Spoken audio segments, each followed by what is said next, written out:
guess I can just hop right in. Yeah. Hello and welcome back to the RSL Corner podcast. I am here with our guest Tino, a Capo for Real Salt Lake, and Oliver and Ethan. And yeah, we're super excited to have you on, Tino. We're just gonna kind of roll with it, kind of interview style, get the conversation going. As you guys can see on the video, we do have the Rocky Mountain Cup in our presence today. It's pretty awesome. So definitely check that out if you're not in on the YouTube. But yeah, Tino, feel free to introduce yourself and your role with the club. Yeah, so my name's Valentino Pichardo, go by Tino. I'm a capo for the Riots Brigade.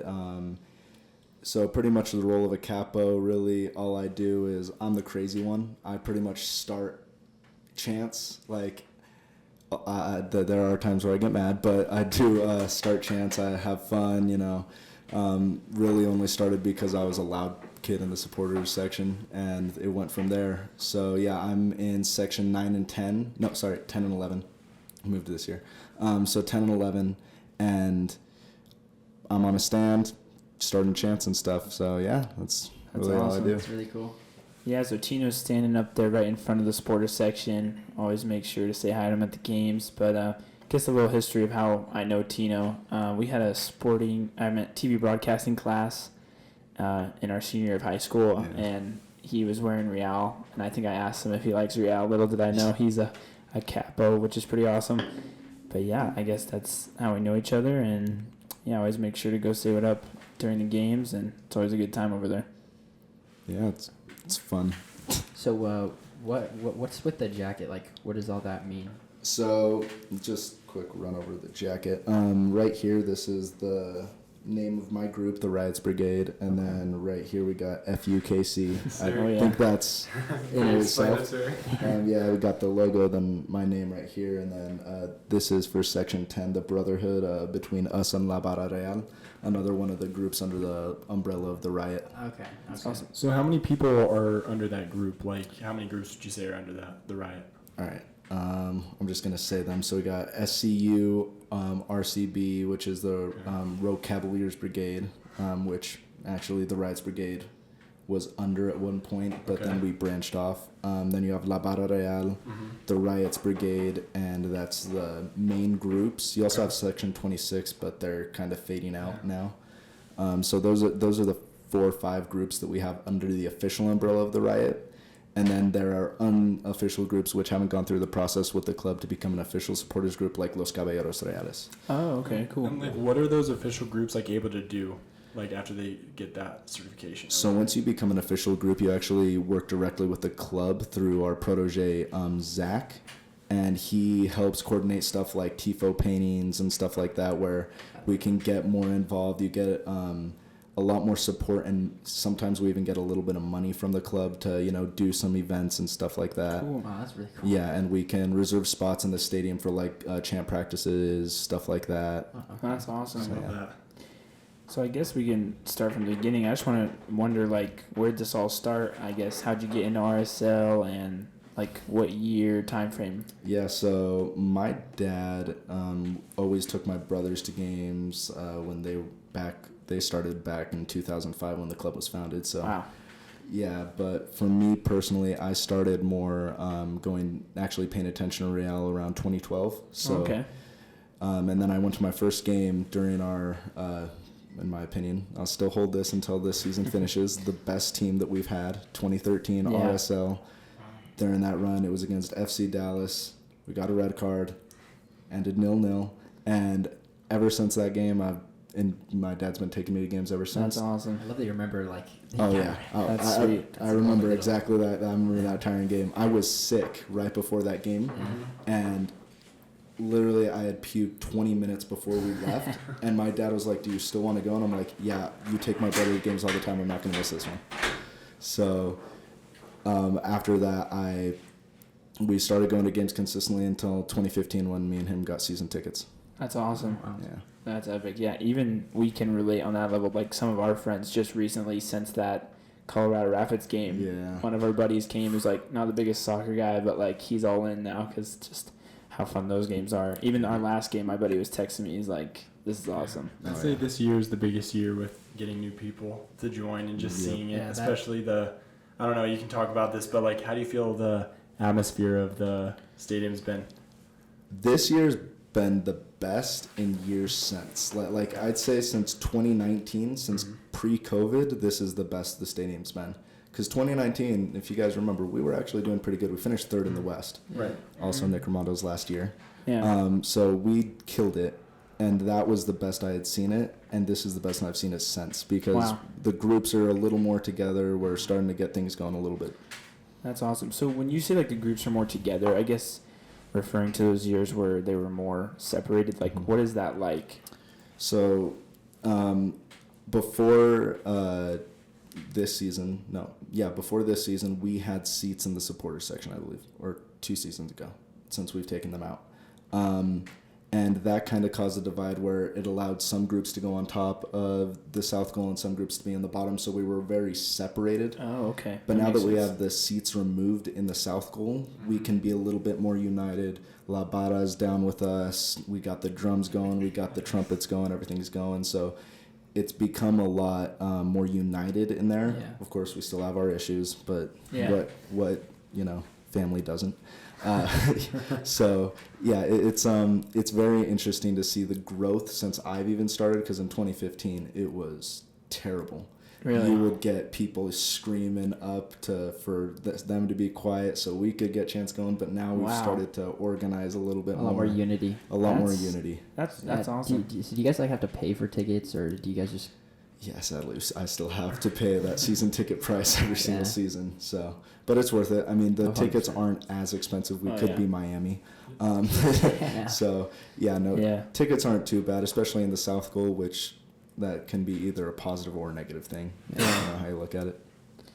No, that's awesome. Yeah, Oliver and I just inherited season tickets from our uncle 3-4 years ago. Yeah. So that's when we've been consistently going. But I guess from a fan standpoint, you don't even like think of like the separation of groups, or even that I bet like most of our buddies who come to games don't even realize there are more groups. So it's definitely fascinating to hear about that, and good to know like that. I guess you guys are coming together a little bit more and uniting. But going back to your dad taking you to games, like how did you get from that position of just like, did your dad have a role with the supporter section, or how did you get into the role you are now? So my dad was just like me. We were just 2 guys going to games. Yeah. And then mid-2021, I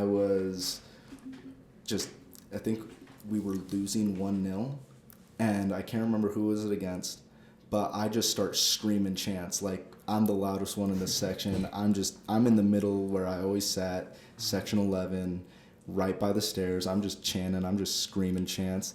And then the leader of my group, Todd Nate, comes up to me and he's like, "Hey, kid, want to get up on the stand next game?" And I'm like, "Okay." That's awesome. And I have not left that stand, and I have missed over 100 goals since. So Yeah, it comes at a price. So I can say that I do You're not turning get around, looking at the fans. Yeah, Yeah. I do not get to watch games anymore. That's definitely a sacrifice, Yeah. but I mean, from the supporter section and us, like that's just awesome that you can do that to bring this club together, I guess. Yeah. Yeah. Do you enjoy leading? And have you seen the riot evolve, or has it changed a lot since you've been there? I know you were talking about how it became more combined than separated. So when I first got on the stand, La Barra was starting to come down more, and that's when we still had the seats. So we were still having the seat issue. They have big drums, like the drums that they bring. That's why La Barra Real is the heart of the noise in the riot. So when you're talking about stuff like that, they really starting to come down kind of brought that unity together, because I was showing them wanting to make that, especially the brotherhood, come together and really grow so we could all be the riot. But then it came to the day when the seats got announced that they were going to get taken out, and that's when I started to see a little bit more divide between the groups again. Because the issue, I'll say, with the supporter section in the South Goal, families come to the supporter section in the South Goal. Yeah. Right. That causes a lot of people not wanting to have fun, not wanting to have that jumping around, good energy. There's a lot of noise, and I'm not saying I don't want families in the South Goal. Yeah. Go up top, don't come down. I agree. Let your kids who are teenagers come down, have fun with us. They'll be safe. Yeah. Yeah. We don't, unless they're around drunk people, which let's not talk about that. Yeah, even Charlie and I, like, we would, like, I think if we could, Charlie and I would stand every single game, but if we stand where we're seated, we're going to get yelled at to sit down. It's hard where we're at. We're in the forward section that, that corner, that southwest corner. But it's like, it sucks because, like, the northwest corner, like, they're always up. Right. Especially when it's intense. And it's like, I just kind of wish our corner could bring the energy. We're in that section because of the food option, which is great, but sometimes you kind of wish we could. That's why we come over to the supporter section once in a while. Because we want to be up and cheering the whole time. Listen, if you see spots empty in the supporter section during the game, there is free spots. That means it's general admission. Yep. Get over here, jump around, have fun. Families, go take their seats. Yeah, the flag part is probably one of my favorites of the sports section. Yeah. I don't know how long ago they added it, but the addition of the flags. Yeah, the flags, that was 2022 when we started, because it was during our TIFO painting. I got assigned to all those flags. Yeah, I helped zip tie every single one to those poles. It is not fun. It took about 4 hours. Wow. I hate zip tying flags now, so... Yeah, it's cool they incorporate and include, like, every country that the players are from. I think it's cool to just see that, especially Colombia this year for obvious reasons. But it's cool to see, like, the Ecuadorian. Like, it's awesome. Yeah, and that kind of brings me to, like, I don't know, I'm really fascinated with, like, the TIFOs. Like, why aren't we able to have one every game? Do stadiums usually do one every game or some places?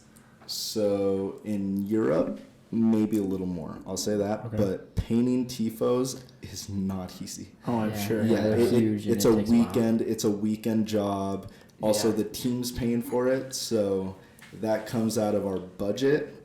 What the team gives the supporter groups to do. So they give a certain amount of money every year to the groups to spend, and this is where it comes into the whole, kind of politics side of an organization. Because you kind of have to work for your money. If we're not showing that we're unified, then they're not going to want to give us the money. I see that. So, like, maybe what games would you put a TIFO on? I've been pushing for it. I think every single time we play Colorado and KC, we have to have a TIFO. And there's I don't know. I don't remember last year. Maybe it was the game Chicho first played. I don't know, but there was a really cool TIFO, and I think they look so cool. Like when I see Portland do one, like. It looks amazing. Or Seattle. I think that'd be the best part of the whole sports section. Listen, I'll say the Timbers Army is crazy, and that is the fear about going to Portland. Right, we were talking about that. You guys are trying to get a bus maybe to Portland or Colorado? So Colorado is in the works. Okay. There are certain supporters talking in the front office about that. Portland is also 50-50 because we don't know how much we'll be able to fill it. Right. Last year, we actually were able to do a bus down to Colorado for that last game, which I was on that bus. Good turnout? Oh, we filled the bus. Uh-huh. That's awesome. So our goal is to fill a bus this year to Colorado and hopefully next season fill 2 buses. Because I can tell you the look on those Colorado people's faces when La Barra... We all start marching in. We all start saying, "Whose cup? Our cup." And the fans will be. It was.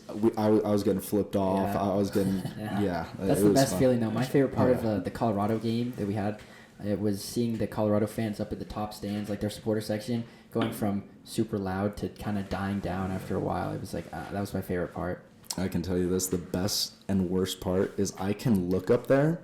I can't give any gestures to the Colorado fans from the stand, or I will actually get kicked off because that's an MLS rule. Oh, really? Oh, wow. That's an actual thing. Is when you're on the stand, it's MLS rules now. So I have to follow MLS regulations. So you're kind of working for MLS in a way. In a way, that's and pretty I guess wild. not. It just depends. Our liaison Zach will come up to me and he'll be like, "Hey, you can't flip off the keeper while you're up here." Did you find out about those rules the hard way, or was it more of like someone told you? So before? I got a warning from security once. Oh wow! And they said next time you do that, you're off. And what'd you do? I'm pretty sure I screamed "F you" to I think it was Chicharito when he was with the Galaxy. So yeah. Wow. Yeah, don't blame you. And then I said, I've got a couple warnings at this point. Yeah, but they like me. They can't kick me out at this point. That's crazy that the RSL security doing that. Oh yeah. They're kind of strict with certain things. Yeah. So going back to the Cup, I mean, we could talk all day about that awesome 5-3 game 2 weeks ago, but I guess people have debated like the competition between just due to Colorado's lack of winning the last exactly. You can really So I see it guess- on there. Is it really a rivalry anymore? I mean, you dominate them at this point. Like this year with Colorado being much better, they added a lot of good assets over the offseason. But like as a supporter section leader, do you guys like what's it like now that the rivalry's like full and thriving? So now that it's back this year, I can say that after that first game that we lost at home, the fear in all of our minds of this not being here right now, because if we would have lost that game, Yeah, this they is not here sitting Yeah, here right lifted now. it. And at we our home. cannot lose at home either like that. No, yeah. So after that first game, we knew it was back, especially how they've been playing this season. Mm-hmm. So I'd say it kind of gave us more of a push to make it more of a big deal in this section, if you know what I mean. It was more like okay, they're going to take this seriously. We have to take this seriously now, which even if you saw on the pitch, it looked more like a derby match. There was a lot more physicality. Yeah. I mean, the goals were just that game. In that, I can tell you from the stand, after the second Colorado goal when we were down 2-0, I threw my hat almost on the field. I was pissed. Yeah. Because I thought this was gone. You And thought then, it was over. Oh, yeah. Not a good start. No, and then, we come back and I got a warning that night. I'll say that. I flipped off the Colorado section, so. It's hard not to. Yeah. How did this first come into your possession? Like, when did you first get to like actually hold it and take it with you? So taking it with me, literally, it goes with the supporter after the game before it goes back to the stadium because this is a supporter's trophy. Which is awesome. Yeah, so the liaison from the team, Zach, he came up to me and he's like, "Hey, if we win, you want to take the cup home?" And I'm like, "Yeah, sure, whatever." I'm thinking he's kidding with me, right? Mm-hmm. And then right as the final whistle blows and it comes back into his possession, he just hands it to me and I'm like, Zach's a wait. G. And I'm like, "Wait, are you serious?" And he's like, "Yeah, take it home. Just don't break it. Don't be stupid." Yeah. And we stayed for the what's the name? Why can't I think of it? The game after. Yeah. I'm trying to think what the game's called. They played the unified team? The unified team, yeah. Oh, yes. We stayed for the unified game. Sadly, they lost that. But, yeah, I stayed for that. The unified team got some pictures with the trophy, and then it's been in my house on my dresser ever since. That's awesome. Yeah. The whole unified team and like playing other teams I think is great. Yeah. And I think it's a great opportunity for everyone involved. It's pretty cool. But do you have any like I guess history on this cup or maybe how it came to be and what year did it actually start? Did it start the year that 2005. Okay, awesome. Yep. So 2005, Real Salt Lake and the Colorado Rapids played for the first time. It was not a good start to the Rocky Mountain Cup for ourselves. We lost 3 years in a row. So if you think about it, Colorado has only won it twice since 2008. That's crazy. Wow. That's wild. That's dominance. Yeah, so 2013 and 2020 years they've won it. Ever since, it's been in RSL's possession. We own this cup. It's our cup. But there's not really big history behind this. We've had a couple of games that led to teams going to the playoffs. 2008 led to our first playoff appearance in the Rocky Mountain Cup in Colorado when we beat them. That's awesome. And that was our very first playoff appearance by beating Colorado and winning the Rocky Mountain Cup. That's pretty special. I'm hoping for that in the future, like a Rocky Mountain Cup in the playoffs at home. Western would be- Conference Finals, Rocky Mountain Cup. would How just- fun would that be? Highest stakes Rocky Mountain Cup you've ever seen. So if let's say, I don't want to say it, but if Colorado won it, do you have to like hand it to their team? That's not my job. That's the job of our liaison who has to go give it to theirs. And they take these off and they put Colorado's immediately. Yeah. Yep. And immediately becomes the Rocky Mountain Cup in Colorado. Wow. That tradition's just awesome. Like even in the Premier League, how they have the colors of the streamers. I think it's the coolest thing. Just to make it a little more personalized, but That's true. Is this like Is this the original trophy? And like, do you know when the trophy was actually like started, or like what's the history behind like the supporter-led? The trophy? block on the bottom is new because we've had to change it because it's so one-sided on this side that we did not have room for as many RSL wins as we did before. But the base of it, I mean the top of it, that's original. This is the original part of the Rocky Mountain Cup. The bottom is brand new. That's really cool. Yeah, and so it's all supporters like paid for and everything. I believe the club pays for it. Oh, okay. I believe the clubs pay for it, but it's mainly for the supporters. That's why the supporters can take it. Has it ever been in our trophy case? Yes. We put it in the trophy case after we win. When I bring this back, it's going back in. Oh, that's awesome. That. Yeah. That's really cool. And like, would you say this is the best rivalry in the MLS? No. No. What's your top? Cascadia. I historically the Timbers and Seattle that. Very true. Yeah. I mean, Vancouver's in there, but are they in there? They're not really in there. So it's Portland and Seattle. LAF's El Tráfico's kind of it's getting there. Do they have similar things? Like, do they have a big trophy and stuff?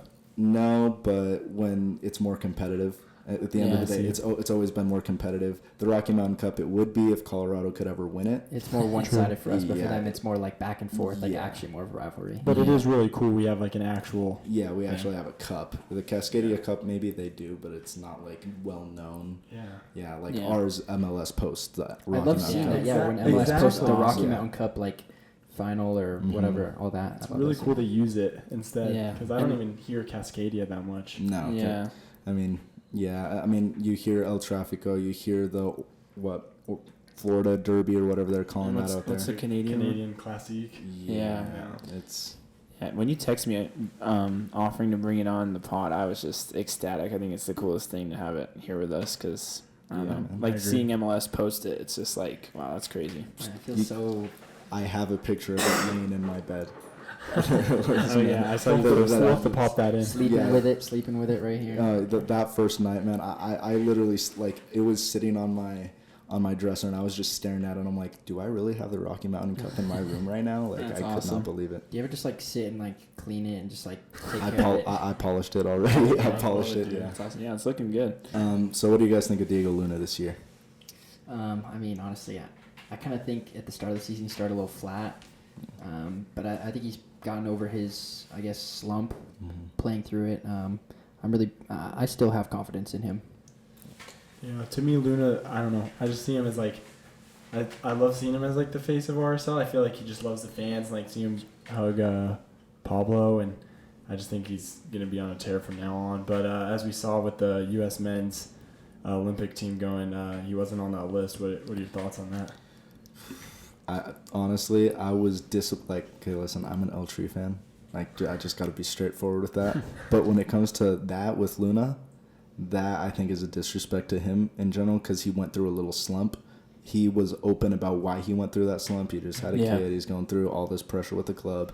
He's still an amazing player. And on that Olympic team, he at least making the preliminary, going to trainings. You don't have to include him on the actual Olympic team, but give the kid a chance. Yeah. Yeah, and it's even on MLS or US YNT's Instagram, like even non-RSL fans were commenting like all the comments where's about Luna. Oh yeah. So I know that's a training camp. So does that mean he's not going to be on the Olympic team? Yep. If you're not called up to the preliminary, you're not going to get called up to the Olympics. And then I did see a lot of comments saying that Real Salt Lake didn't release him due to like form and just wanting to keep him. Like, do you know anything about that? I have no clue about that, but knowing how our front office is and everything, how they've played in the past, odds are that's not true. Okay. Because Pablo wouldn't. I guarantee you, Pablo wouldn't let that happen. He's a player's coach. Yeah. If Luna has a chance to go to the U.S. men's Olympic team, then he's gonna be on that team if he gets that offer. And at the end of the day, it's up to the player in general. So. I know. I was so bummed not to see him there. Like, I just feel like he's better than a lot of that guys on that list. But I don't know. I guess I had a question. Do you have a favorite like memory or goal from your last couple of years or from leading? I know you haven't gotten to watch a lot of them. Oh yeah, but okay. So I'd say best moment up until I got on the stand would be the 2019 playoff game against Portland. I believe it was Jefferson Savarino from outside the box from about, I can't remember how far out, but he hit an amazing strike, got us a 2-1 victory over Portland in that game. That stadium went absolutely insane with the ole, ole, ole. I remember watching those highlights. Yeah. That's my favorite chant. I know, and we heard it so loud against Colorado the other day. Like, everyone was talking about it. Yeah. And, like, I heard audios of it, and it was just, I think it's awesome to just unify the stadium like we that. need to get That's the what I stadium feel like to we do need that. more of. Every single game we need that in the 90th minute if it's a close match. Even if it's not, we need the ole chant around the stadium. I love it. Yeah. But only if we're winning. That is a rule of the supporters. If we don't score a goal, we can't do the ole chant. Yeah. Oh, I like that. Yeah. And I mean, regarding the stadium, I think just the improvements over the last few years with the murals, the players on the suite seats, The red lights, the flashlights right before. I love. Yeah, it's been just amazing. Like, even non-soccer fans coming with us, they love the environment, and I think the club's going in the right direction regarding the stadium. Yeah, this season I've already met a guy from Paris in Germany who just showed up to games. Like, That's awesome. They just heard that there was a soccer team in Utah that's doing really good, and they just showed up. That's awesome. Yeah, That's on their cool. way to Vegas or Cali or something. They're starting to make RSL a destination on their way, which I think is amazing. Yeah, that's great. A good sign. Yeah. Really good sign. How do you feel like RSL fans and like the whole entire community compare to other MLS teams? How do I walk this line without getting in trouble? Yeah. Okay, compared to the rest of the MLS, the supporter section is middle of the table. The community around we sell out a lot more than we don't. And compared to the rest of the league, we're top in that. But the supporter section needs work, and that's coming from me. So I'm saying this, kind of trying to get people to go with it as well, that we need less families in the lower section of the South Goal. So maybe like expanding more the riot section. Yes. So it's more of an going entire on. section just for you guys. Because the bottom of it, the issue we have is they're cheap tickets. I get it, they're cheaper tickets because we want to fill it, but we want to fill it with people who are going to be loud, you're going to have a good time. Yeah. That's what we want. There's a top section on the South Goal. It costs the exact same price. Go up there with your families. We still want you guys to have fun. We still want you guys to get involved. But if you're going to be, quiet, sitting down, you don't want to be jumping around, being loud. If you don't know the words, come to me, come to someone, or just clap along. That's all you got to do. Yeah. But then you go to, like I was saying earlier, Portland or anywhere else, and I'm sorry, they're top tier.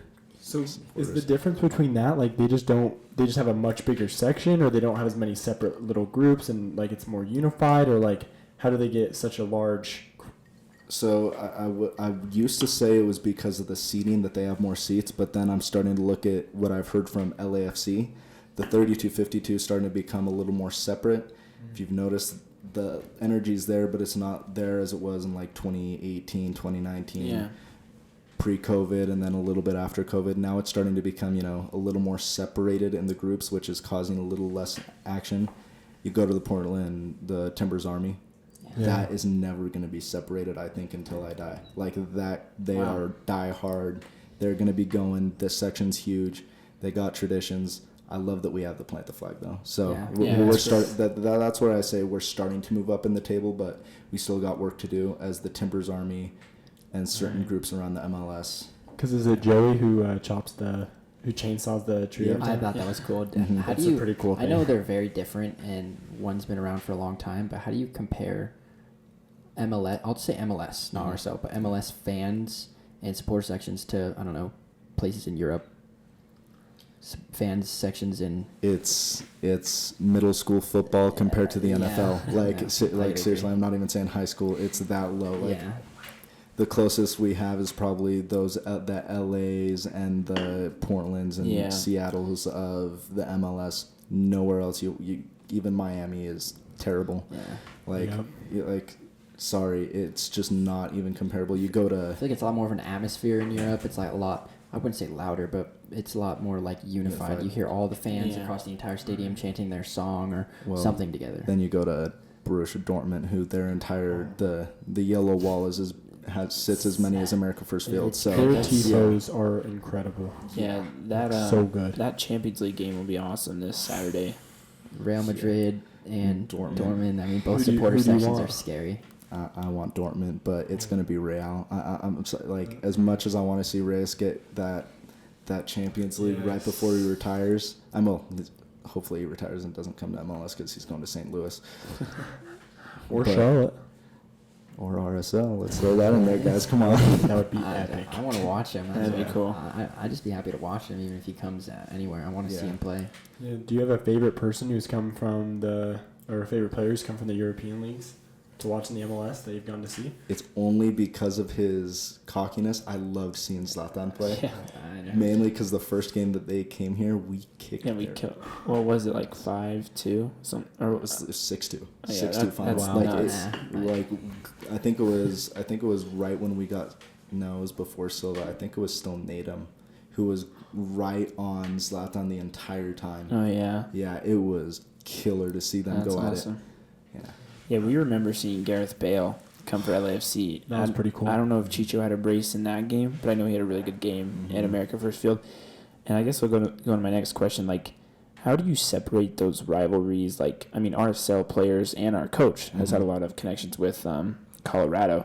So it's like, I guess seeing like Chicho go from like a player that's like celebrating in America First Field for LAFC to like now like being a leader for this team. Like, how do you feel and how do you separate those rivalries? So I'll always say this: if Messi were to come to RSL, how would we be treating Messi right now? It's true. Yeah. We would be probably talking a lot better about Messi, but because he's in Miami, we're not going to talk good about him. Yeah. Exactly. So, even though he's the GOAT, sorry, look at the stats. You gotta say you gotta give him crap because look Yeah. at how the league's portraying him. Yeah. Just like Chicho, look at how the league portrayed him at LAFC, especially when he scored here. He loved RSL. Even before he came here, apparently, he loved scoring on us. But, yeah, no, like, things like that. Then they come to our side, we're always going to support them. Yeah. I will always be Yeah. a player's person. I agree. If they're coming for the crest, if they're coming to play in Salt Lake, they're not coming for the money, I can tell you that much, because they could That's go awesome. to LA, they could go to Seattle. Chicho could have gone anywhere in the MLS. He chose Salt Lake. It's. I don't think we realized the magnitude of Chicho coming last year because like we're obviously big fans, but like Chicho was outside that game before he could play, and like people were lining up, and like we knew Chicho, but we didn't realize like what he was going to bring to this club and like the impact he has.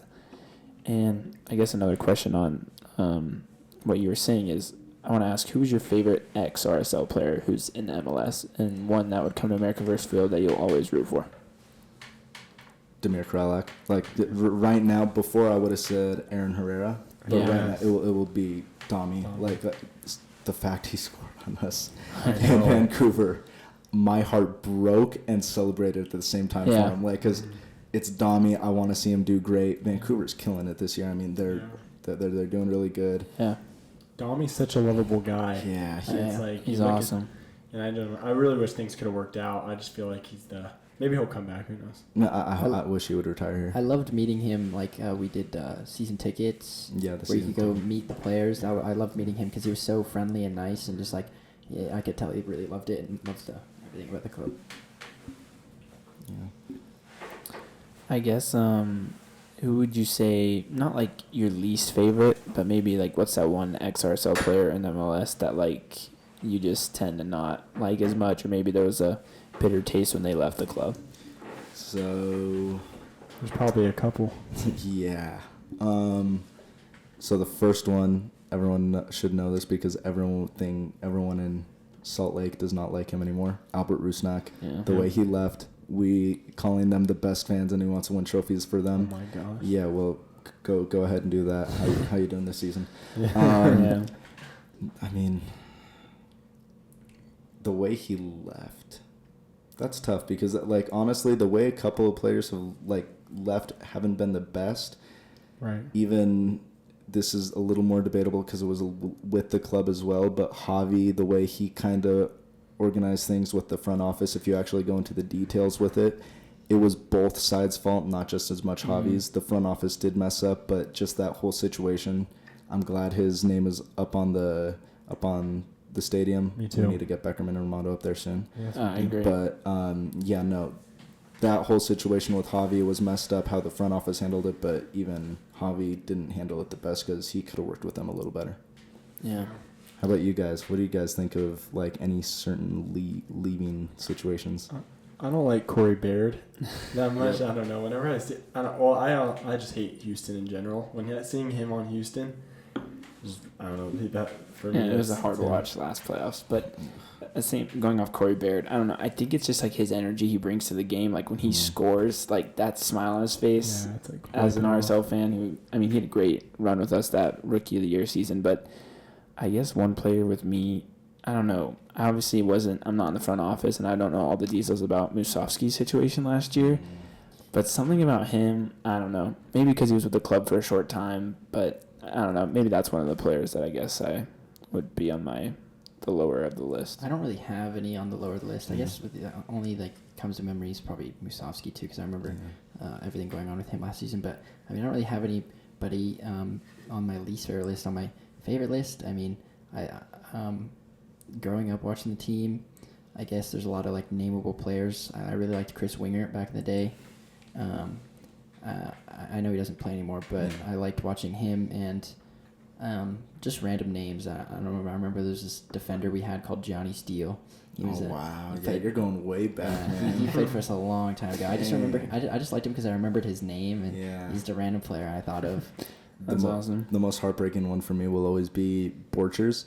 Oh, he came back and scored against us in that that game against when we went against Portland. He broke down and cried on the field. Why did he go? It was contract situations and stuff. It was so we could. Did he finish there? Yeah, he retired to Portland. Yeah. Wow. He loved Salt Lake, man. He was Salt Lake. Like, Exactly. yeah. I guess we'll transition to our last two topics. I do want to talk about away experiences. I know you went to the Colorado game last year. Yeah. Are there any other MLS stadiums that you went to, and what are some that like stand out? So I haven't been to anyone but Colorado. I have known people that have gone, so I can speak on that a little bit from what they've told me. But the Colorado experience last season, I'm hoping maybe this year will be better because I am going to the Colorado game. But last year, there was no one. And it was the last game of the season. Wow. Like, when we walked in, you could still see the Colorado Rapids on the seats. Like, you could still see the names. The supporters section was quiet. It wasn't that great for them. For us, it was amazing. I bet. Yeah, if you have a chance, like if RSL releases it this year, go on the bus that we're trying to get together for either a Colorado or Portland game, because those games, driving with supporters, you're with people who love the club, and then you get there. Yeah. It was amazing. That would be awesome. Yeah. I can't imagine how much we'd learn from just a bus ride with RSL supporters. Oh, you'd hear a lot of things, I can tell you that much. Yeah, your knowledge. Yeah, you'd gain a lot of knowledge and a lot of behind the scenes of what really happens in the riot. Yeah. Oliver's had, if you want to speak on it, he's been fortunate enough to go to a LAFC game last year with that game winner from Rubio to Chicho. Yeah, that was pretty cool. No, there was like no slander or anything with me wearing a bright red RSL jersey or anything. Everyone was really nice, honestly. But just seeing the quality of like life over there in their stadium at the BMO Stadium, it's like all brand new everything. They fly the Falcon at the start. Their food's amazing. Like everything's just really, I don't know, really high quality. Yeah, Oliver and I also we're actually going to be lucky enough to go to the Kansas City game, June 19th. We're doing a road trip, and we're actually purposely hitting Kansas City that night. So I'm excited. That's been one of my long-time goals, to get to an away game.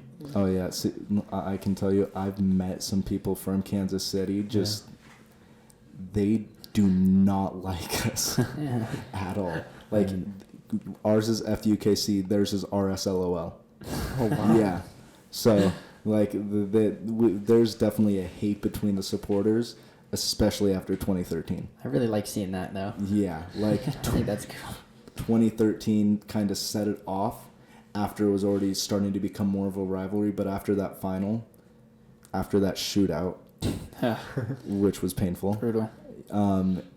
it changed everything with the rivalry. Like, it started to become one of the best in MLS. That's more of a rivalry than Colorado is, even though I love this trophy right here. It's funny how Sporting Kansas City and Colorado have flipped. Like, Sporting Kansas City's bottom of the table. I don't know what's going on over there, but it Last seems year like Colorado was that team. Yeah. They were that team you don't want to be. Nope.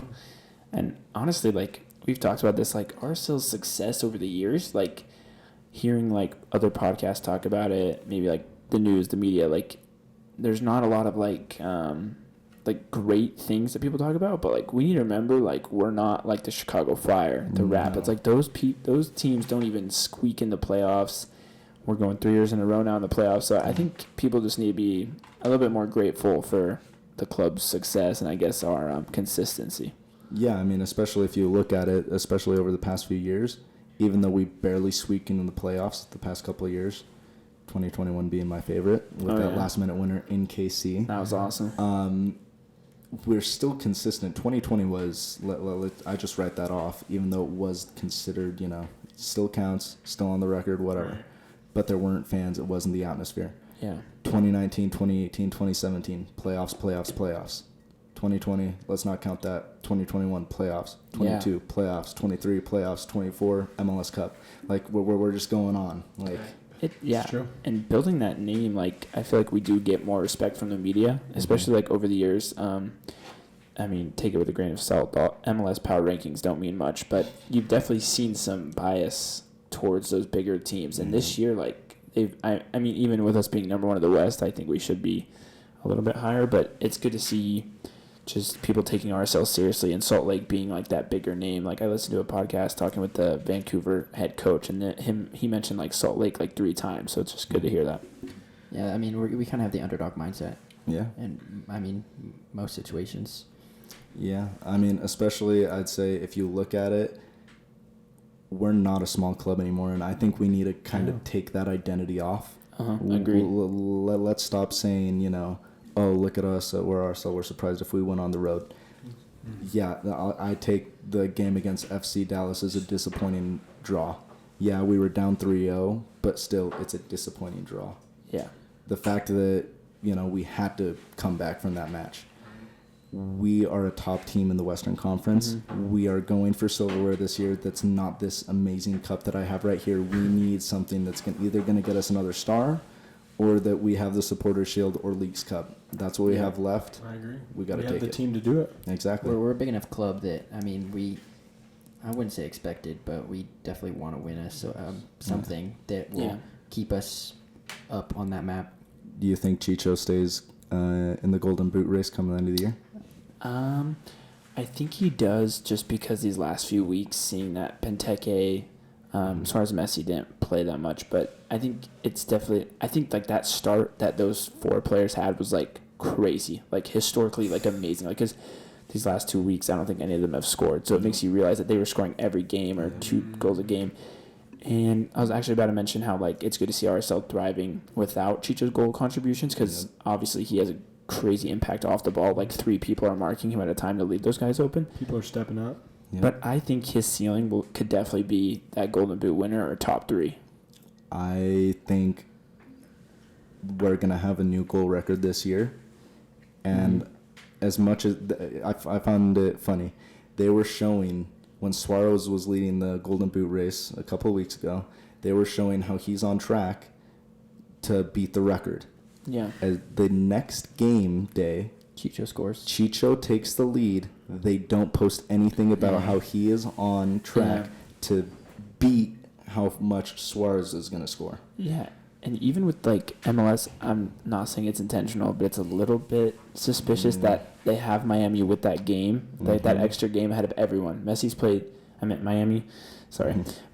one more game than everyone, so it's like, obviously they're going to be first. Because, like, if Cincinnati wins a game, I think they would even go ahead if they are even on game. So I think it's just, like, that's a great point without them mentioning Chicho. But, yeah, he's been awesome this year. Do you think that Messi, like, the Messi glazing has helped the MLS overall, or do you think it's destroying it? We're talking about a player who's not going to be here in 3 years. Yeah. So as soon as he leaves, the MLS is going to hurt, because how much viewership is really coming insane from Messi. Yeah. And Miami's going to hurt because they're going to have to lower the ticket prices. Yeah. They're going to have, and teams are not going to be getting that one game a year against Yeah. Messi where we sell out True. Arrowhead, where we sell out MetLife, where we're selling out stadiums NFL size. Yeah, it's crazy. Like when I watch Real Salt Lake's highlights after the game on MLS's YouTube channel, like I see our video and it has like 23,000 views, and you go to the Miami game, like 600K. Yep. It's insane. It's nuts, and he won't even play a game, and there'll still be like 150,000 views on Miami. Yeah, we were at the park yesterday, and there's like a ton of kids playing, and There's there's like- 5 Messi jerseys. Yep. So it's like, Yeah. That's the. Well, you go up to the outlets in Park City. The first thing you see is not a Real Salt Lake I jersey. know. It's Yeah. Messi this, Messi that, Inter Yeah. Miami. all Inter Miami shirts. Yeah. In Salt Lake City. It's like, Yeah. when Yeah. would that ever be a thing if Messi wasn't there? It's all for the Yeah. marketing and the money and the jerseys. So I guess we could talk about some jerseys. Mhm. What's your favorite RSL jersey all time? So the 2015-16 with the crown coming across the chest. Oh yeah. That's my favorite home kit, mainly because it kind of brings back the royalty. You know, we're Real. Also, the new chant we're doing at the beginning of the games. Oh yeah.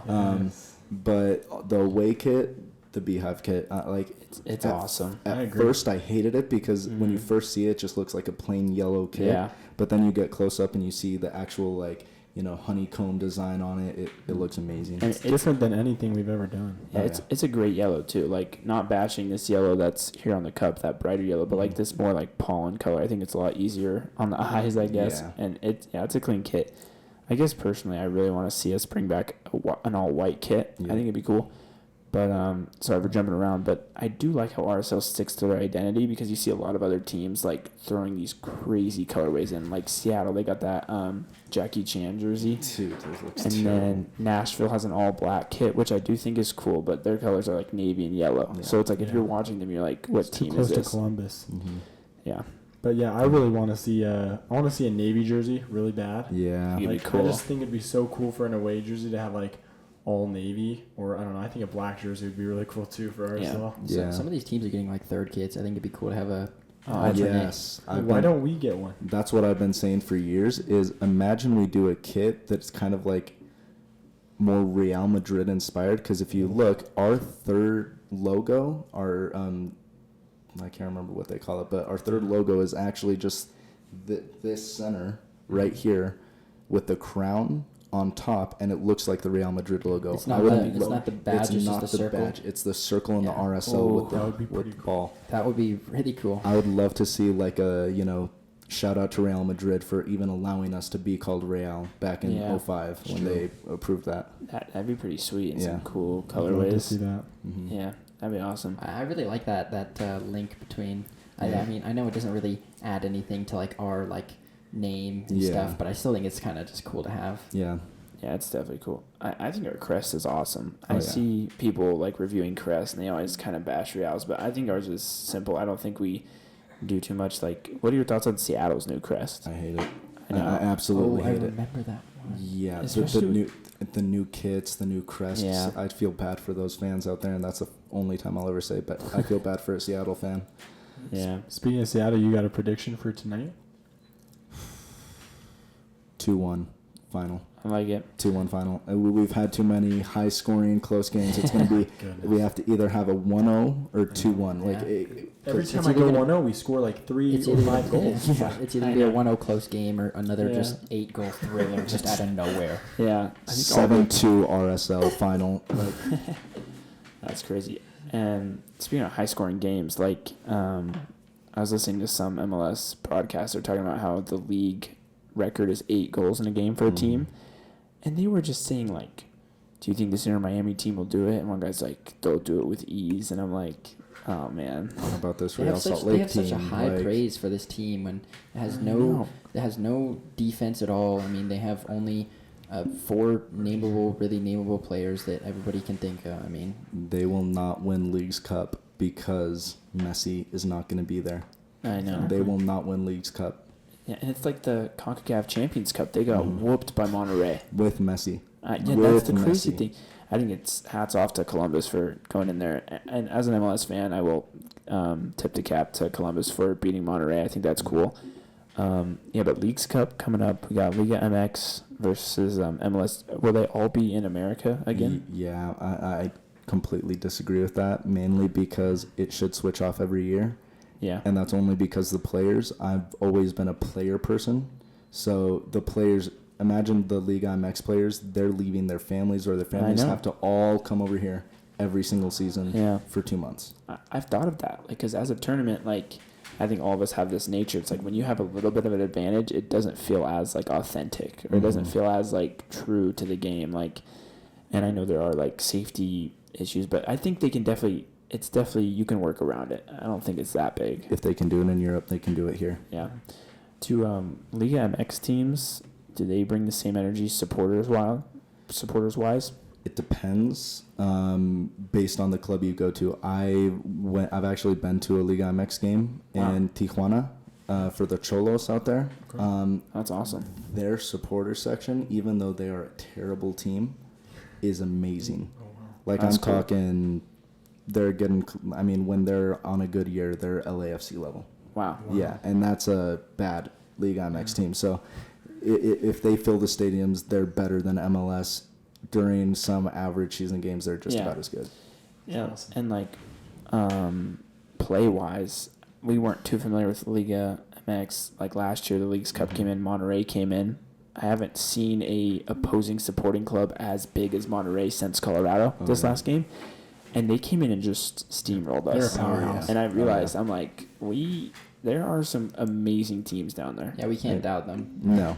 The way they travel is crazy too. But remember, 2011 RSL almost became the first team to win Champions League. And just fun fact, and I hate throwing this out there because we're talking good about RSL this season. RSL have never won a final in Utah. Wow.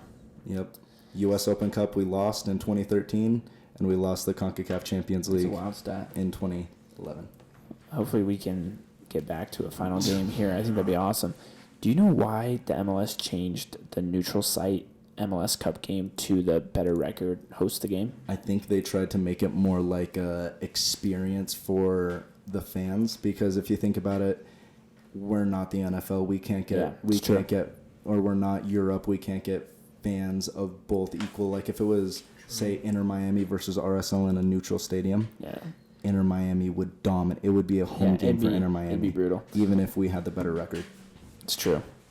But even going back, revisiting the highlights of our 2009 championship, I think it was cool that it was in Seattle to just give that. But it's definitely true. It's definitely more expensive for fans to travel, and it would definitely be tricky. I mean, I'd put all my life savings to attend an MLS Cup final with RSL, even if it was in Miami. Yeah, the sucky thing for me is I'm not going to be here during the playoffs because I'm going to be in Korea. Oh, yeah, you will. I'm going to be in Korea, so I'm missing the playoffs. So if we win MLS Cup this year, I am never going to another RSL playoff game ever again because I'm superstitious. So who's taking your spot on the stand? Who you gonna point? I'm currently recruiting people, so if you want to go up on the Capo stand and become a Capo, come to section 11 or 10 and be super loud, and maybe I'll call you up. That's awesome. Maybe. You heard it here first. Recruiting now available. Yeah, well, thanks again for coming, Tino, bringing the cup. Of course. I guess my last question for the night will be, what is RSL's ceiling this year? You can be as detailed as possible, whether it be Chicho winning Golden Boot, and then what's our floor? I'm going to be really tough with this because I see the potential in this club. Ceiling, Golden Boot, MVP, Chicho, MLS Cup, Supporter Shield. We make it to the semifinals of Leagues Cup. Floor, MLS Cup final, second in Supporter Shield, MVP top 3 for Chicho, Leagues Cup quarterfinals. Love it. Anything else below that, if we do not do good in League Cup, MLS Cup, and Supporter Shield, it's over. Something has to change. And I'm not saying the coaching perspective. I'm saying the front office, because we need to make signings over the offseason. Yeah. I mean, during the summer, sorry. I agree. What's one position, I guess, you'd like to see a big signing, or maybe even a DP this summer? Somewhere in the back. Yeah. Without eliminating, because I agree with the defense. Glad needs to stay in back. He just needs help. Yeah. He just needs help. Vera is in and out there. He's good. I love Vera, but I feel like coming in maybe off the bench maybe might be a little better for him, depending on who we get. If we can get a DP center back, I'm okay benching Vera. But Wow, that would be but awesome. anything but that, Vera needs to stay in there. We need to look at the wings. Mm-hmm. So Brody. Brody. Yeah, Brody. yeah. Sorry, Brody. Yeah, it'd be awesome to see like a bulky veteran, like bigger guy on that center back line to just give some like guidance. Because I love Glad. I think he's a great leader, but I mean, people are just born for that role, I guess. So I think it'd be cool. I hate that we keep like switching our CBs. I mean, I know Vera had like back spasms, like stuff that. I mean, I just hate that he can control the yellow cards, and I really think that's a big problem when we have to put Quentin in that position because Vera is on yellow card suspension. I mean, that's just a really bad suspension to have. He needs to. I think that's something he should work on more. Yeah, he's a walking yellow card every game, every single game. Hey, no yellow cards last game. I know he wasn't playing, but it's okay. It's always good to see. Not on the bench. I mean, no bad yellow card. That's true. He'll find a way. Yeah, well, thanks again for tuning in to the RSL Corner podcast. I'd like to thank Tino. Make sure to save it up in the supporters section. And, yeah, go Real. Thanks for coming. Yeah, thank you guys. Thank you, man. Thanks, man.